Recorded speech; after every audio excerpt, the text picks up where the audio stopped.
And I'm on my way to work one night, and I see a guy jogging, 82 below zero. The guy's jogging.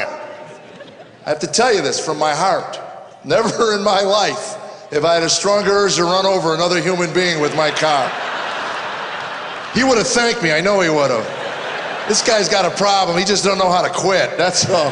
Probably left his wife hanging on his leg. Not again, Herbie, you'll die out there. Shut up, I gotta run, I run every day. I don't get jogging, I've tried it, I wasn't very good. I'd run a mile, buy half a dozen donuts, and then walk home. I ran every day for a month and a half and gained 21 pounds. So. I don't care what your doctor tells you, that jogging will pack on the flab, man. So a friend of mine said your problem is you don't understand, you have a lack of information. If you understood it more, you'd enjoy it more. He bought me a book on jogging. They write books on how to jog. How intellectually deprived do you have to be to not figure out how to jog? Where do you run into problems? Oh, gee, I'm skipping again. You know, honey, there's a lot more to this jogging than meets the eye.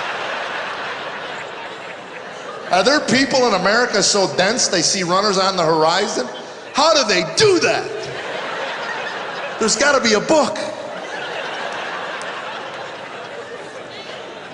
And the book is thick. It means they fill it with information you'll never use. One whole chapter devoted to how to train for a marathon. I read the first line and looked at my wife and said, like, we'll ever live 26 miles from a donut shop. Why else would anybody run that far? Some information I used. What to do if you're ever out running and a dog chases you.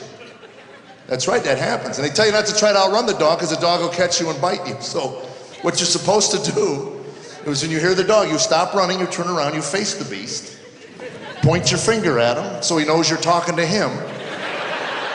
You don't want any confusion out there. You know, an armadillo can run by, then you got total chaos. After you point, you stomp your foot, you go, freeze! The loud voice is supposed to let the dog know you're the one in charge. Yeah. So I'm out jogging one morning, and trust me, this is the pace I jog at. I didn't want to break a sweat while I was out running, because we know how annoying that could be. And I got my zone, and you runners know what a zone is. That's where your thoughts become so focused on one thing, and I'm thinking glazed. I'm going to get a glazed. Give me a cinnamon roll and a buttery croissant. From my zone, I get awoken by this vicious sound. I stop running, and I turn around, coming down the street, full bore, with his teeth flared. These are teeth. Is this tiny little three-legged dog. Thing's missing his right front leg, and he is motoring. He's like, well, perhaps I'm warped, but I thought it was the funniest thing I'd ever seen. I couldn't get freeze out. I was laughing at him. I just pointing at him and spitting on myself. He kept coming. So anyway, he got close enough to me. I got nervous. I let him have it. I went, freeze! And just like the book, the dog stopped and began to tip where the leg was missing. Poor thing, I could see it in his eyes. Oh, not again! And he hopped up right away and growled. I go, too late, man, you blew it. I was scared, I was, man, not no more. Why don't you come with me, I'll get you Krispy Kreme.